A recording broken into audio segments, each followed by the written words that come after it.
Hello friends, சிந்து பருவி serial இனி வரப்போகிற எபிசோட்ஸ்க்கான review தான் பார்க்க போகிறோம். அடுத்தடுத்த சுவாரஸ்யங்களை தெரிஞ்சுக்கிறதுக்கு இந்த வீடியோவை ஸ்கிப் பண்ணாமல் கடைசி வரைக்கும் பாருங்கள். நம்ம காயத்ரிக்கும் செலியனுக்கும் நல்லபடியாக நிச்சயதார்த்தம் நடந்து முடிஞ்சிருது. முடிஞ்ச உடனே நம்ம காயத்ரி சிந்து கிட்ட ஓடி போய் கட்டி பிடிச்சிக்கிட்டே, இங்கே பாருங்க நீங்கள் மட்டும் இல்லைன்னா கண்டிப்பாக இந்த நிச்சயதார்த்தம் நடந்திருக்காது. ரொம்ப ரொம்ப நன்றிங்க என்னோட வாழ்க்கையில் இவ்வளோ பெரிய சந்தோஷத்தை நீங்கள் கொடுத்துருக்கீங்க. கண்டிப்பாக நீங்கள் நினச்சதெல்லாம் கூடிய சீக்கிரம் நடக்கும் அப்படின்னு சொல்கிறாங்க. இதை கேட்ட உடனே காயத்ரி, நீ எப்பவுமே இதே மாதிரி சந்தோஷமா இருக்கணும் சரியா அப்படின்னு சொல்லி பேசிக்கிட்டு இருக்கோம். இதெல்லாம் பார்த்துக்கிட்டு இருந்த நம்ம அன்னபூர்ணிக்கு பயங்கர கோவம் வருது. இங்க பாரு காயத்ரி, எதுக்காக நீ சிந்து கூட பேசிக்கிட்டு இருக்க? சிந்துவை இந்த வீட்டை விட்டு தள்ளி வச்சிருக்குல்ல, அவ கூட பேசவே பேசாத, முதல்ல வா வீட்டுக்குள்ள அப்படின்னு சொல்லிட்டு நம்ம காயத்ரியை வீட்டுக்குள்ள கூட்டிட்டு போயிடுறாங்க. அந்த நேரம் பார்த்து போலீஸ், அதாவது சஞ்சய் இருந்துட்டு 4-5 போலீஸை வீட்டுக்கு கூட்டிட்டு வராங்க. அதுக்கப்புறம் நம்ம அன்னபூர்ணி இருந்துட்டு, தம்பி சொல்லுங்க தம்பி, எதுக்காக 4-5 போலீஸை நீங்க கூட்டிட்டு வந்திருக்கீங்க? ஏதாவது பிரச்சனையா அப்படின்னு சொல்லி கேட்கவும், இங்க பாரு பைரவி, உன்னை பார்க்கறதுக்காக தான் நான் வந்தேன் அப்படின்னு சொல்லவும், சஞ்சய் சொல்லுங்க சஞ்சய், என்ன விஷயம் அப்படின்னு சொல்லி கேட்கவும், இங்க பாரு பைரவி, நீ என்கிட்ட ஒரு கம்ப்ளைண்ட் கொடுத்துருந்தல்ல, அதுக்கு யார் என்ன ஏதுன்னு எல்லாத்தையும் கண்டுபிடிச்சுதான் நான் கொண்டு வந்திருக்கேன் அப்படின்னு சொல்றாங்க. அப்படியே சஞ்சய், யார் என்னோட கரும்பு காட்டை அழிச்சது, அது எல்லாத்துக்கும் காரணம் யாருன்னு கண்டுபிடிச்சிட்டியா? யார் அது அப்படின்னு சொல்லி கேட்கவும், இங்க பாரு பைரவி, இதை கேட்டுனா நீ ரொம்ப ரொம்ப மனசு வருத்தப்படுவ. இது எல்லாத்தையுமே பண்ணது ஆறுமுகம் தான் அப்படின்னு சொல்றாங்க. இதை கேட்ட உடனே நம்ம அன்னபூர்ணிக்கே பயங்கரமா ஷாக் ஆயிருது. இங்க பாருங்க சஞ்சய், கண்டிப்பா என்னோட பையன் இதை பண்ணியிருக்கவே மாட்டான். என்னோட பையனை பத்தி எனக்கு தெரியும். இங்க பாரு பைரவி, ஆதாரம் இல்லாம எதுவுமே நம்பாத பைரவி. இங்க பாருங்க சஞ்சய், ஆதாரம் இல்லாம எப்படி என் பையன் மேல இவ்வளவு பெரிய பழிய தூக்கி போறீங்க? இங்க பாருங்கம்மா, ஆதாரம் இல்லாம நான் எதுவுமே சொல்லல, ஆதாரத்தோடு தான் வந்திருக்கேன். இங்க பாருங்க, இந்த வீடியோவை பார்த்தீங்கன்னா உங்களுக்கே தெரியும் அப்படின்னு வீடியோவை காட்டுறாங்க. வீடியோவை பார்த்த உடனே அன்னபூர்ணியும் சரி, நம்ம பைரவியும் சரி பயங்கரமா ஷாக் ஆயிடுறாங்க. அதுக்கப்புறம் நம்ம அன்னபூர்ணி இருந்துட்டு ஆறுமுகத்துக்கிட்ட போயிட்டு, இங்க பாருடா ஆறுமுகம், எதுக்காகடா இப்படி ஒரு வேலையை பண்ணி வச்சிருக்க? பைரவி அந்த காட்டை செழுமையா மாத்துறதுக்கு எவ்வளோ கஷ்டப்பட்டான்னு நீயே பார்த்துக்கிட்டு தானே இருந்த.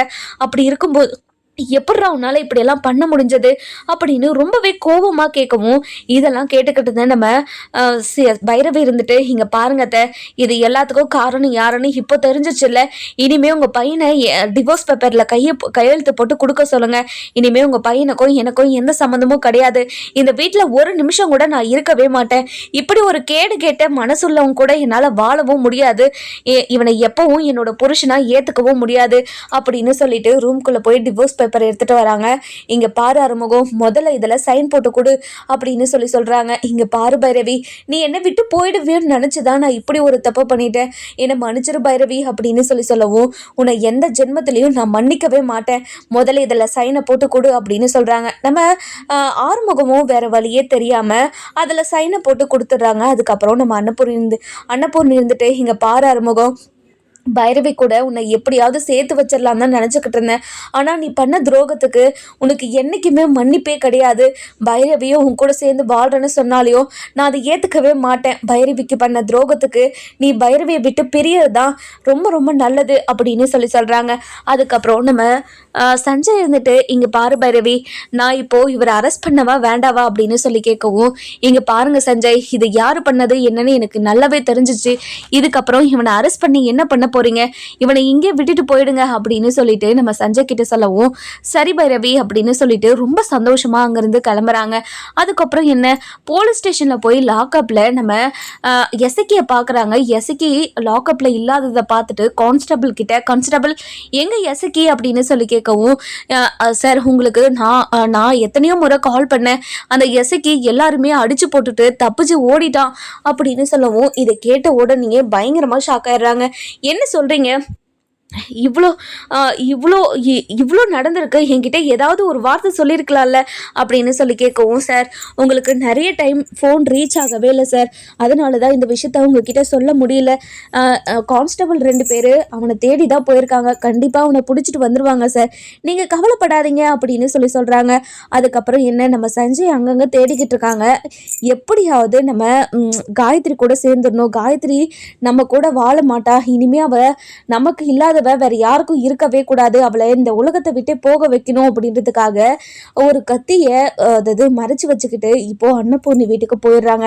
போன உடனே நம்ம எசக்கி போய் வீட்டில் நிற்கிறாங்க. நின்ற உடனே நம்ம அதாவது யாரு நம்ம மகா இருந்துட்டு எசக்கியை பார்த்துட்டு, எசக்கி உன்னை எப்படி வெளியே விட்டாங்க, எசக்கி எப்படி வந்த நீ அப்படின்னு சொல்லி கேட்கவும், இங்கே பாருங்கக்கா, இந்த வீட்டில் இருக்கிற எல்லாருமே வர சொல்லுங்கக்கா, இவங்க கிட்ட ஒரு நியாயத்தை பேசிட்டு தான் நான் இங்கேருந்து கிளம்ப போகிறேன் அப்படின்னு சொல்லவும், என்னடா பேசிக்கிட்டு இருக்க, இங்கே பாருடா, இப்போதைக்கு நீ எதுவும் பேசாத, முதல்ல இங்கேருந்து போ அப்படின்னு சொல்லவும், இங்கே பாருக்கா, இந்த வீட்டில் ஒரு நிச்சயதார்த்தம் நடந்துச்சாமே, என் பொண்டாட்டியை இன்னொருத்தனுக்கு கல்யாணம் பண்ணி வைக்கிறதுக்கு முடிவு பண்ணியிருக்கீங்களாமே, இங்கே பாருக்கா, அது மட்டும் நடக்கவே கூடாது. ஏன் பொண்டாட்டியை எப்படி இன்னொருத்தனுக்கு நீங்கள் கல்யாணம் பண்ணி வைப்பீங்க, அந்த உரிமையை இங்கே யாரு கொடுத்தது அப்படின்னு சொல்லி பயங்கர கோபத்துலையும் ஆவேசத்துலையும் பேசிக்கிட்டு இருக்கவும், இங்கே பாரு எசக்கி, உன்னோட உசுரை காப்பாற்றிக்கணும்னா இங்கேருந்து கிளம்புடா, முதல்ல இங்கேருந்து போடா, உன்னை போலீஸ் எல்லாம் தேடிக்கிட்டு இருப்பாங்கடா அப்படின்னு சொல்லவும், முதல்ல எல்லாரையும் வர சொல்லுக்கா அப்படின்னு சொல்லி சண்டை போட்டுக்கிட்டு இருக்காங்க. என்ன கீழே சத்தமா இருக்கேன்னு சொல்லிட்டு வீட்டில் இருக்கிற எல்லாருமே வந்து என்னன்னு பார்க்குறாங்க. நம்ம காயத்ரி எசக்கியை பார்த்த உடனே பயங்கரமாக ஷாக் ஆயிடுறாங்க.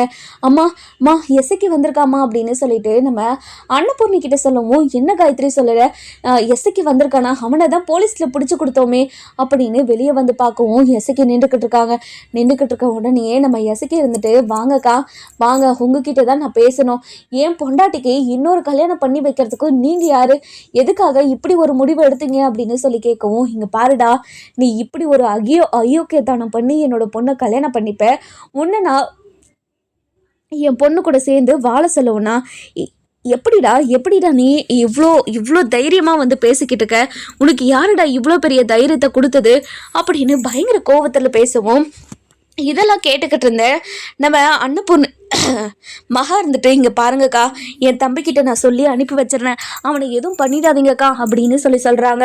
இதை கேட்ட உடனே நம்ம எசக்கி இருந்துட்டு, இங்கே பாருக்கா, இன்னைக்கு ஒரு முடிவு பண்ணலாம் தான் நான் இங்கே வந்திருக்கேன், நீங்கள் கொஞ்ச நேரம் அமைதியாக இருங்கக்கா அப்படின்னு சொல்லவும், என்னடா பண்ணுவ நீ, என்ன பண்ணுவ அப்படின்னு சொல்லி அன்னபூர்ணி ஒரு பக்கம் கேட்கவும், இங்கே பாருங்கக்கா, என்னால் எதையும் பண்ண முடியும், என் பொண்டாட்டியை என்னால் யாருக்கும் விட்டு கொடுக்க முடியாது, இப்போ நீங்கள் என்ன சொல்கிறீங்க சொல்லுங்க அப்படின்னு சொல்லி கேட்கவும், இதை கேட்ட உடனே என்ன பண்ணுறது ஏது பண்ணுறதுன்னு தெரியாமல் நம்ம காயத்ரி இருந்துட்டுமா, எனக்கு ரொம்ப பயமாக இருக்குமா, இவன் பேசுறதெல்லாம் பார்த்தா இவன் ஏதோ ஒரு முடிவோடு தான் வந்திருக்கான் அப்படின்னு காயத்ரி ஒரு பக்கமும், அதுக்கப்புறம் சிவா வராரு. வந்த உடனே நம்ம எசக்கி சண்டை போட்டுக்கிட்டு இருக்கிறத பார்த்துட்டு பயங்கர கோவமா, இங்கே பாருடா, உன்னை யாருடா உள்ளே விட்டது அப்படின்னு சொல்லி கேட்குறாங்க.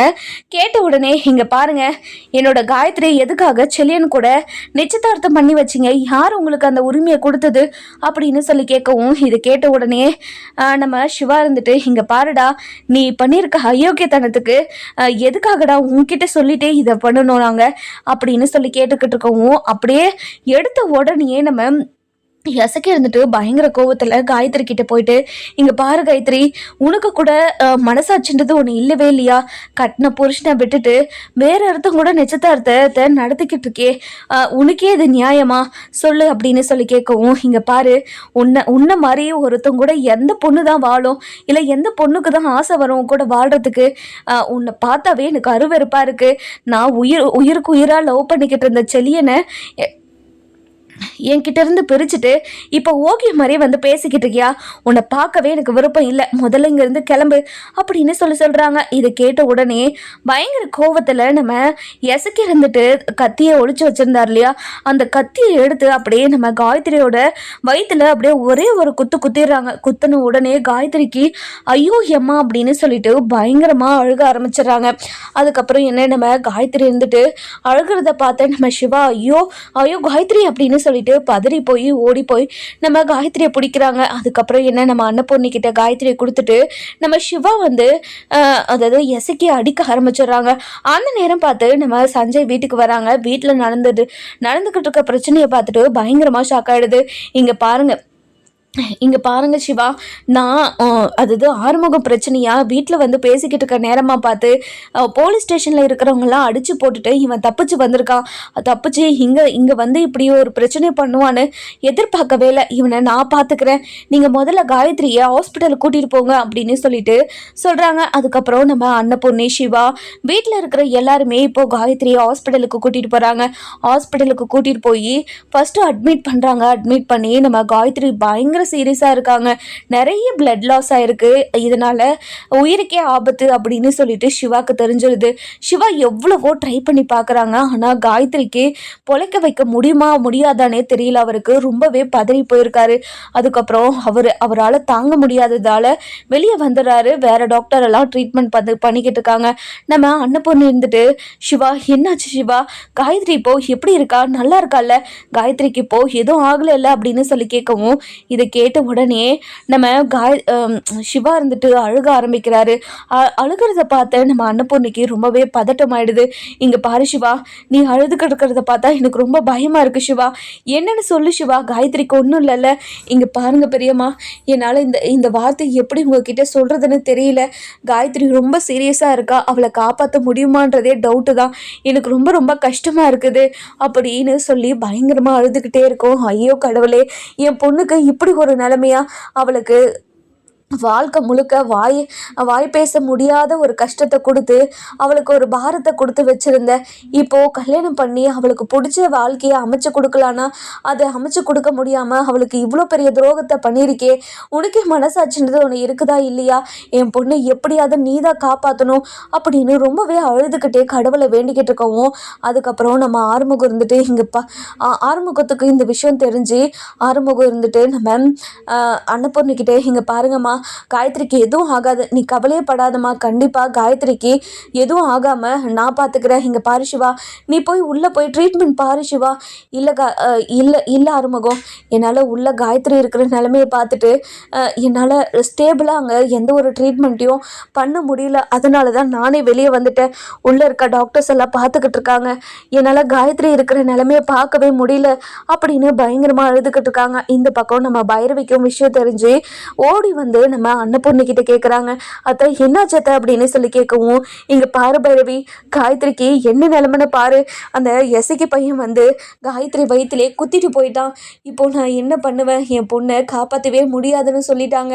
எனக்கு ரொம்ப ரொம்ப கஷ்டமாக இருக்குது கடவுளே, இப்படி ஒரு நிலைமையா எனக்கு அப்படின்னு பயங்கரமாக அழுதுகிட்டே இருக்கவும், இதெல்லாம் கேட்டுக்கிட்டு இருந்தேன் நம்ம பைரவி இருந்துட்டு, இங்கே பாருங்கத்தை, நீங்கள் கவலையப்படாதீங்க, கண்டிப்பாக காயத்ரிக்கு எதுவும் ஆகாது, அந்த கடவுள் அப்படியெல்லாம் விட்டுற மாட்டார், நல்லவங்களை கண்டிப்பாக எப்போவுமே கைவிட மாட்டார், காயத்ரிக்கு எதுவும் ஆகாது, காயத்ரி கண்டிப்பாக பொழைச்சி வந்துடுவா அப்படின்னு சொல்லி தைரியம் சொல்லிக்கிட்டு இருக்காங்க.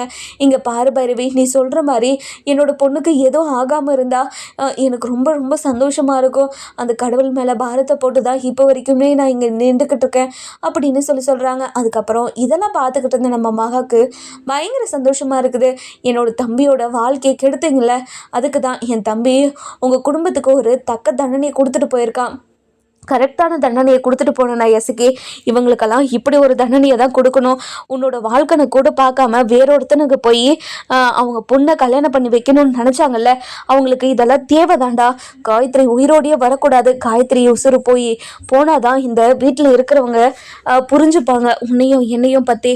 அதனால் இந்த காயத்ரி சாகணும் அப்படின்னு சொல்லி வேண்டிக்கிட்டு இருக்காங்க ஒரு பக்கம். இந்த பக்கம் நம்ம காயத்ரி பொழைக்கணும்னு நம்ம அன்னபூர்ணி வேண்டிக்கிறாங்க. இவங்க 2 பேரில் யார் வேண்டிக்கிறது நடக்கணும் தெரியல, நம்ம பொறுத்துன்னு தான் பார்க்க முடியும். நம்ம நம்ம சிவா இருந்துட்டு ரொம்பவே அழுதுகிட்டே இருக்கவும் சிந்து வராங்க.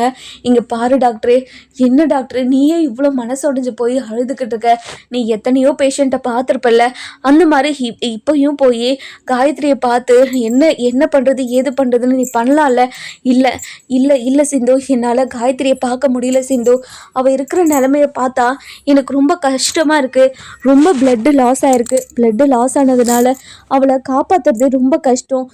வேற பிளட்டை எடுத்து அவளுக்கு போட்டாலும் கூட அந்த பிளட் அவளுக்கு போய் செட் ஆகுமா ஆகாதுன்றது டவுட்டு தான். எனக்கு இதெல்லாம் நினச்சாவே எனக்கு ரொம்ப ரொம்ப பயமாக இருக்குது அப்படின்னு சொல்கிறாங்க. இங்கே பாரு டாக்டரே, கண்டிப்பாக காயத்ரிக்கு எதுவும் ஆகாது, நீ கவலையப்படாத அப்படின்னு சொல்கிறாங்க. இதை கேட்ட உடனே என்ன பண்ணுறது ஏது பண்ணுறதுன்னு தெரியாமல் பயங்கரமாக அழுதுகிட்டே இருக்காங்க. அதுக்கப்புறம் என்ன, டாக்டர்ஸ் எல்லாம் வெளியே வராங்க. வெளியே வந்த உடனே சிவா ரொம்ப பதட்டமா, டாக்டர் இப்போது காயத்ரி எப்படி இருக்கா, நல்லா இருக்கால அப்படின்னு சொல்லி கேட்கவும், இங்கே பாருங்கள் சிவா, உங்களுக்கு தெரியாதது இல்லை, நான் எங்களால் முடிஞ்ச வரைக்கும் எல்லாத்தையுமே பண்ணியிருக்கோம். ஒரு 2-3 ஹவர்ஸ்க்கு அப்புறம் தான் காயத்ரியோட நிலமையை எங்களால் சொல்ல முடியும். அது வரைக்கும் கண்டிப்பாக எங்களால் எதுவும் சொல்ல முடியாது சிவா அப்படின்னு சொல்கிறாங்க. இதை கேட்ட உடனே அன்னபூர்ணி பயங்கரமாக அழுக ஆரம்பிச்சிடறாங்க. ஐயோ கடவுளே, என்னோட பொண்ணுக்கு இப்படி ஒரு நிலைமையா, அந்த கடவுளுக்கே கண்ணிலேயே அப்படின்னு பயங்கரமாக தலையில் அடிச்சுக்கிட்டு அழுதுகிட்டே இருக்காங்க. அதுக்கப்புறம் என்ன, 2-3 ஹவர்ஸ் ஆகுது. ஆன உடனே டாக்டர்ஸும் உள்ளே போகிறாங்க. போய் என்ன ஏதுன்னு செக் பண்ணிக்கிட்டு இருக்காங்க. இந்த பக்கம் எசிக்கையை அடி வெளுத்து கட்டிக்கிட்டு இருக்காங்க. இங்கே பாருடா, எதுக்காகடா இப்படியெல்லாம் பண்ண, இங்கே பாருங்க எனக்கு கிடைக்காத ஒருத்தி வேறு யாருக்கும் கிடைக்கவே கூடாது. என்னோட பொண்டாட்டியை இன்னொருத்தனுக்கு எப்படி நிச்சயதார்த்தம் பண்ண வைக்க முடியும் அவங்களால, என்னால் அதை ஏற்றுக்கவே முடியாது. என் பொண்டாட்டியை மட்டும்தான் சாகணும் அப்படின்னு சொல்லி பயங்கர ஆவேசத்தோடு பேசுவோம். இங்கே பாருடா, உன்ன மாதிரி ஒரு சுயநலவாதியை இந்த உலகத்தில் எங்கேயும் பார்த்ததில்லைன்னு அப்படியே பயங்கரமாக அடிச்சுக்கிட்டே இருக்காங்க. இந்த விஷயம் வந்து நம்ம செலியனுக்கு தெரிய வருது. தெரிஞ்ச உடனே பயங்கர அதிர்ச்சியோட வீட்டுக்கு ஓடி வராங்க. ஓடி வந்து பார்க்குறாங்க. வீட்டில் யாரும் இல்லாததுனால எந்த ஹாஸ்பிட்டலுக்கு போயிருக்காங்க அப்படின்னு நம்ம சிந்துக்கு கால் பண்ணி கேட்குறாங்க. சிந்துவும் அட்ரஸ் சொல்கிறாங்க. அட்ரஸ் சொன்ன உடனே ஹாஸ்பிட்டலுக்கு போய் பார்க்குறாங்க.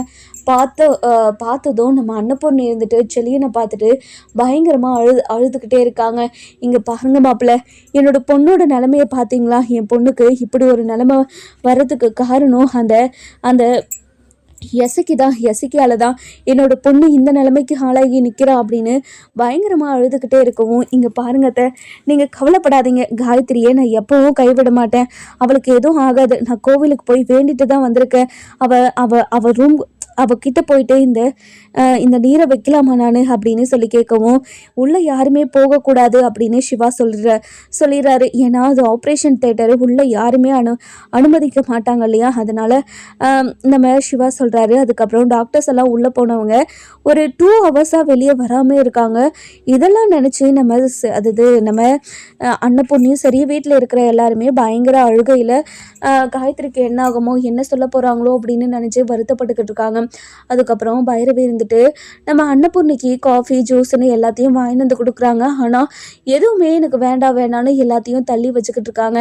அந்த நேரம் பார்த்து டாக்டர் வந்துடுறாங்க. வந்த உடனே நம்ம சிவா இருந்துட்டு, டாக்டர் இப்போ எப்படி இருக்கான்னு உங்களால் சொல்ல முடியுமா அப்படின்னு சொல்லி கேட்கவும், இங்கே பாருங்கள் சிவா, இப்போதைக்கு உயிருக்கு எந்த ஆபத்தும் இல்லை. ஆனால் நிறைய ப்ரீத்திங் டிஃபிகல்ட்டாக இருக்குது. அவங்க ரொம்ப மூச்சு விடுறதுக்கு கஷ்டப்பட்டுக்கிட்டே இருக்காங்க. அதுக்கான ட்ரீட்மெண்ட்டை இப்போ ஸ்டார்ட் பண்ணிக்கிட்டு இருக்கோம். ஆனால் உயிருக்கு எந்த ஆபத்தும் இல்லை, நீங்கள் பயப்பட தேவையில்ல அப்படின்னு சொல்லிடுறாங்க. அப்போ தான் நம்ம சிவாவுக்கு உயிரே வருது. ரொம்ப ரொம்ப நன்றிங்க டாக்டர், ரொம்ப நன்றி அப்படின்னு சொல்லிட்டு நம்ம டாக்டர்கிட்ட சிவா வந்து நன்றி சொல்லவும், இங்கே பாருங்கள் சார், நீங்கள் எத்தனையோ உயிரை காப்பாற்றிருக்கீங்க. ஆனால் உங்கள் தங்கச்சி உயிரை காப்பாற்றுறதுக்கு உங்களால் அதை ஸ்டெப் எடுக்க முடியல. என்னால் புரிஞ்சுக்க முடியுது, நீங்கள் ரொம்ப எமோஷ்னலாக இருக்கீங்க. கண்டிப்பாக அது உங்களால் ட்ரீட்மெண்ட் பண்ண முடியாதுன்னு எனக்கு புரியுது. பரவாயில்ல விடுங்க, கண்டிப்பாக உங்கள் தங்கச்சி உயிர் பொழைச்சி வருவாங்க, நீங்கள் கவலையப்படாதீங்க சிவா அப்படின்னு சொல்லிட்டு டாக்டருக்கு, அதாவது சிவாக்கு ஆறுதல் சொல்லிக்கிட்டு இருக்காங்க. அதுக்கப்புறம் அன்னபூர்ணிக்கு அப்போ தான் உயிரே வருது. தன்னோட பொண்ணோட உயிருக்கு எதுவும் ஆபத்து இல்லை அப்படின்னு சொன்னதுக்கப்புறம் தான் ரொம்பவே சந்தோஷப்படுறாங்க. அதுக்கப்புறம் கடவுளே, என்னோட பொண்ணோட உயிரை காப்பாற்றினதுக்கு ரொம்ப ரொம்ப நன்றி டாக்டரே, சரி ரொம்ப நன்றி கடவுளே அப்படின்னு சொல்லி வேண்டிக்கிட்டு இருக்காங்க. அதுக்கப்புறம் நம்ம பைரவி இருந்துட்டு, இங்கே பாருங்கத்த, நீங்கள் கவலைப்படாதீங்க, இந்தாங்கத்த, இந்த காஃபியை குடிங்க, முதல்ல டேப்லெட் போடணும், உங்களுக்கு ஏதாவது ஆகிட போகுது அப்படின்னு சொல்லிட்டு டேப்லெட் கொடுக்கறதுக்காக காஃபி குடிக்க வைக்கிறாங்க. இங்கே பாரு பைரவி, நீ எங்கள் வீட்டை விட்டு போனதுனால தான் இந்த வீட்டுக்கு இவ்வளோ பெரிய பிரச்சனை வந்துச்சு பைரவி. நீ மட்டும் இந்த வீட்டிலே இருந்தனா கண்டிப்பாக இந்த வீட்டுக்கு எந்த பிரச்சனையும் வராது. நீ தான் பைரவி எங்கள் வீட்டுக்கு கொலசாமி, நீ எங்கள் வீட்டை விட்டு போகாத பைரவி அப்படின்னு சொல்லிட்டு நம்ம பைரவி பைரவி கிட்ட கேட்கவும், இங்கே பாருங்க அத்தை, உங்களுக்கே தெரிஞ்ச விஷயம்தான். உங்கள் பையன் எனக்கு எவ்வளோ பெரிய துரோகத்தை பண்ணியிருக்கான்னு உங்களுக்கே தெரியும். அவ்வளோ பெரிய துரோகத்தை பண்ணிவிட்டு உங்கள் பையன் கூட சேர்ந்து என்னால் எப்படி வாழ முடியும்னு நீங்கள் நினைக்கிறீங்க? என்னோட வாழ்க்கை சந்தோஷமாக இருக்கணும்னு நீங்கள் எப்படி நினைக்கிறீங்க? என்னோட ஆசை கனவு எல்லாத்தையும் விட்டுட்டு இங்கே வந்து ஒரு அடிமையாக, ஒரு கேவலமான ஒரு பிறவியாக நான் வாழணும்னு நினைக்கிறீங்களா அப்படின்னு சொல்லி கேட்கவும், இங்கே பாரு பைரவி, நான் பண்ணதெல்லாம் தப்பு தான். நான் ஆறுமுகத்துக்கிட்ட உன்னை கல்யாணம் பண்ணிக்க சொல்லி கேட்டிருக்கவே கூடாது. என்னோட பேச்சை மீற முடியாமல் தான் அவன் இப்படி ஒரு வேலையை பண்ணி வச்சுட்டான். உன்னை பிரிய முடியாமல் தான் அந்த கரும்பு காட்டையும் இப்படி பண்ணிட்டான். அது எல்லாமே உனக்காக தான் பண்ணது. நீ அவன் கூட சேர்ந்து வாழ மாட்டியான்ற ஒரு நப்பாசையில் தான் இப்படியெல்லாம் பண்ணிட்டான். அவன் பண்ணது எல்லாமே தப்பு தாம்மா. அவனுக்காக நான் மன்னிப்பு கேட்டுக்கிறேன், என்னை மன்னிச்சிருமா அப்படின்னு சொல்லவும், இங்கே பாருங்கத்த, தப்பு பண்ணவங்க மன்னிப்பு கேட்கறது ஒருத்தராக இருக்கக்கூடாதுங்கத்த. நீங்கள் வருத்தப்படாதீங்க, விடுங்க. என்னோட வாழ்க்கை இப்படி தான் இருக்கும்னா இப்படி தான் இருக்கும். அதனால் நீங்கள் என்ன நினச்சி வருத்தப்பட வேண்டிய அவசியமே கிடையாது அப்படின்னு சொல்லிடுறாங்க. அதுக்கப்புறம் என்ன, நம்ம செல்லியன் இருந்துட்டு காயத்ரியை போய் பார்த்துட்டு வராங்க. பார்த்துட்டு, இங்கே பாரு காயத்ரி, நீ வருத்தப்படாத, கண்டிப்பாக உனக்கு எதுவும் ஆகவே ஆகாது. நான் இருக்க உனக்கு எப்போவுமே, நான் உன் கூட நிற்பேன். நீ கவலையே படாத. எந்த சூழ்நிலையும் நான் உன்னை விட்டு போகவும் மாட்டேன், உன்னை விட்டு பிரியவும் மாட்டேன். உனக்காக நான் கோவிலுக்கு போய் வேண்டிட்டு வந்திருக்கேன். உனக்கு எதுவும் ஆகாது. நீ என்னை விட்டு எங்கேயும் போக மாட்டேன்னு எனக்கு தெரியும் அப்படின்னு நீர் வச்சு விடுறாங்க. நீர் வச்சு விட்ட உடனேயே நம்ம காயத்ரி கண்ணை திறந்துடுறாங்க. திறந்த உடனே நம்ம செல்லியனுக்கு பயங்கர சந்தோஷம். காயத்ரி கண்ணை முழிச்சிட்டே காயத்ரி, எனக்கு எவ்வளோ சந்தோஷமாக இருக்குது தெரியுமா? ஒரு நிமிஷம் ஒரு டாக்டர் கூட்டிகிட்டு வரேன் அப்படின்னு சொல்லிட்டு டாக்டர் கூட்டிகிட்டு வராங்க. கூட்டிகிட்டு வந்த உடனே டாக்டர் இருந்துட்டு எல்லாத்தையும் செக் பண்ணிவிட்டு எல்லாமே நார்மலாக இருக்குது, இப்போதைக்கு எந்த பிரச்சனையும் இல்லை அப்படின்னு சொல்லிடுறாங்க. இதை கேட்ட உடனே நம்ம செலியன் வீட்டில் இருக்கிற எல்லாருமே பயங்கரமாக சந்தோஷப்படுறாங்க. அதுக்கப்புறம் நம்ம செலியன் இருந்துட்டு ரொம்ப சந்தோஷமாக, இங்கே பாரு காயத்ரி, நீ உயிர் பொழைச்சிட்ட, உனக்கு எந்த ஒரு பிரச்சனையும் கிடையாது. நீயும் நானும் இனிமேல் சந்தோஷமாக வாழ போகிறோம். நீயும் நானும் இங்கே யாருமே எந்த பிரச்சனையுமே பண்ணாத ஒரு தூரத்துக்கு நம்ம 2 பேரும் போயிடலாம். நம்ம 2 பேரும் சந்தோஷமாக வாழ்கிறதுக்கு ஒரு தூரமான இடத்துக்கு போனால் தான் முடியும்னா நம்ம 2 பேரும் போயிடுவோம் அப்படின்னு சொல்கிறாங்க. இதை கேட்ட உடனே நம்ம காயத்ரி செலியனோட கையை பிடிச்சிக்கிட்டு பயங்கரமாக அழுக ஆரம்பிக்கிறாங்க. அதுக்கப்புறம் நம்ம செலியன் இருந்துட்டு, இங்கே பாரு காயத்ரி, நீ இருக்கிற நிலைமையில அழுகலாம் கூடாது, தைரியமாக இரு, கண்டிப்பாக எந்த பிரச்சனையும் வராது, எல்லா பிரச்சனையுமே நான் பார்த்துக்கிறேன் சரியா அப்படின்னு சொல்லி ஆறுதல் சொல்லிக்கிட்டு இருக்காங்க. அதுக்கப்புறம் நம்ம அன்னபூர்ணி இருந்துட்டு, காயத்ரி இப்போ எப்படி இருக்கு காயத்ரி, நல்லா இருக்குல்ல, இப்போ உனக்கு எதுவும் இல்லை காயத்ரி, உன்னை நாங்கள் காப்பாற்றிட்டோம் காயத்ரி அப்படின்னு சொல்லிட்டு பயங்கரமாக அழுதுகிட்டே இருக்கவும், இங்கே பாருங்கம்மா, நீங்கள் வருத்தப்படாதீங்கம்மா, எனக்கு எதுவும் இல்லை, நான் நல்லா தான் இருக்கேன் அப்படின்னு சொல்லிட்டு சைகையிலே சொல்லவும், இங்கே பாரு காயத்ரி, உன்னோட நல்ல மனசுக்கு கண்டிப்பாக அந்த கடவுள் உன்னை கைவிட மாட்டாருன்னு எனக்கு தெரியும். நீ நல்லபடியாக பொழைச்சி வந்துருவன்னு எனக்கு தெரியும். எனக்கு இப்போ எவ்வளோ சந்தோஷமாக இருக்குது தெரியுமா? இந்த சந்தோஷத்தை சொல்கிறதுக்கே அளவில்லை. அந்த கடவுள் உன்னை காப்பாற்ற மாட்டாருன்னு நினச்சி நான் ரொம்ப பயந்துட்டேன். இப்போ உன்னை காப்பாற்றிட்டாரு. அந்த கடவுள்கிட்ட திரும்ப போய் நான் வேண்டிக்கிட்டு வரேன். நான் உன்னை தப்பாக நினச்சிட்டேன்னு சொல்லிட்டு அவர்கிட்ட மன்னிப்பு கேட்டுட்டு வரேன் அப்படின்னு சொல்லி ரொம்பவே அழுதுகிட்டே பேசிக்கிட்டு இருக்காங்க. அதுக்கப்புறம் நம்ம பைரவி கிட்டே போயிட்டு, இங்கே பாரு பைரவி, நீயும் நானும் கோவிலுக்கு போயிட்டு வரலாமா அப்படின்னு சொல்லி கேட்கவும், வாங்கத்தை போயிட்டு வருவோம் அப்படின்னு சொல்லிட்டு கோவிலுக்கு போகிறாங்க. போன உடனே தன்னோட பொண்ணு காப்பாற்றினதுக்காக நன்றி சொல்லிட்டு, உன்னை தப்பாக நினச்சதுக்காகவும் என்னை மன்னிச்சிரு, இனிமே எந்த பிரச்சனையும் வராமல் நீ தான் பார்த்துக்கணும், என்னோட பையனோட வாழ்க்கையும் நீ தான் காப்பாற்றணும். இங்கே நிற்கிறது தான் என்னோட மருமகளோட மனசை மாற்றி எப்படியாவது என் பையன் கூட சேர்ந்து நீ தான் வாழ வைக்கணும். அது ஒரே ஒரு உதவியை மட்டும் நீ எனக்காக பண்ணணும் அப்படின்னு வேண்டிக்கிட்டு இருக்கவும், இதெல்லாம் கேட்டுக்கிட்டு இருந்தேன் நம்ம பைரவி இருந்துட்டு, என்னத்தை உங்கள் பையனுக்காக நீங்கள் வேண்டிக்கிட்டு இருக்கீங்களா? அது மட்டும் நடக்கவே நடக்காது. கண்டிப்பாக அது நடக்கணும்னு நினைக்காதீங்க. நீங்கள் என்னோட ஆசை கனவை நோக்கி நான் ஓடணும்னு நினைக்கிறேன். அதை நீங்கள் ஏற்றுப்பீங்கன்னு நான் நினைக்கிறேன். அதனால் இந்த விஷயத்தை பற்றி யாருக்கிட்டேயும் நீங்கள் கடவுள்கிட்ட கேட்டால் கூட நடக்கவே நடக்காது. அப்படி ஒரு விஷயத்துக்கு நான் எப்பவும் அனுமதிக்கவே மாட்டேன் அப்படின்னு சொல்கிறாங்க. இது கேட்ட உடனே நம்ம அன்னபூர்ணிக்கு மயக்கமே வந்துடுது. அதுக்கப்புறம் நம்ம பைரவி பதறி போய் தண்ணியெல்லாம் தெளித்து நம்ம அன்னபூர்ணியை எழுப்பி விடுறாங்க. எழுப்பி விட்டு, இங்கே பாருங்க அத்தை, எதுக்காக அத்தை இப்படிலாம் பண்ணுறீங்க? உங்களுக்கு உடம்பு முடியாமல் போயிடும் அப்படின்னு நினச்சி தான் அத்தை இத்தனை நாளாக உங்ககிட்ட நான் என் மனசில் இருந்த எந்த ஒரு விஷயத்தையும் உங்ககிட்ட சொல்லாமல் இருந்தேன். இதுக்கு மேலேயும் என்னோடய மனசில் இருக்கிறத பூட்டி மறைச்சி வைக்க முடியாதுல்ல அத்தை. என் மனசில் துளி கூட உங்கள் பையன் கூட சேர்ந்து வாழணுன்ற எண்ணம் இத்தனை நாளில் ஒரு நாள் கூட எனக்கு வந்ததே கிடையாது. அப்படி இருக்கிறப்போ எப்படி அத்தை உங்கள் பையன் கூட சேர்ந்து என்னால் சந்தோஷமாக வாழ முடியும்? என்னால் வாழ முடியாத அத்தை. நீங்கள் அதை புரிஞ்சுக்கிட்டு என்னையும் என் மனசை புரிஞ்சுக்கிட்டு நீங்கள் தான் நடந்துக்கிட்டோம் அப்படின்னு சொல்கிறாங்க. இது கேட்ட உடனே நம்ம அன்னபூர்ணிக்கு ரொம்பவே அழுக வந்துடுது. இங்கே பாரு பைரவி, ஆறுமுகம் ரொம்ப ரொம்ப நல்லவன், உனக்காக எதையும் செய்வான். நீ இருக்கணுன்றதுக்காக தான், நீ அவன் கூடவே இருக்கணுன்றதுக்காக தான் அவன் இப்படி ஒரு தப்பெல்லாம் பண்ணிட்டான். என்னை மன்னிச்சிரு பைரவி அப்படின்னு சொல்லிட்டு கையெடுத்து கும்பிடவும் பைரவிக்கு என்ன பண்ணுறதுனே தெரியல. இங்கே பாருங்கத்த, நீங்கள் என்னை புரிஞ்சுக்கவே மாட்டீங்களா? இல்லை பைரவி, நீ ஆறுமுகத்தை புரிஞ்சுக்கோன்னு தான் நான் சொல்லிக்கிட்டு இருக்கேன் அப்படின்னு சொல்கிறாங்க. நம்ம பைரவி என்ன முடிவு எடுப்பாங்க அப்படின்னு நம்ம வர எபிசோடில் பார்க்கலாம். இந்த வீடியோ உங்களுக்கு பிடிச்சிருந்தா லைக் பண்ணுங்கள், சப்ஸ்கிரைப் பண்ணுங்கள், மறக்காமல் பெல் ஐகானையும் கிளிக் பண்ணிக்கோ.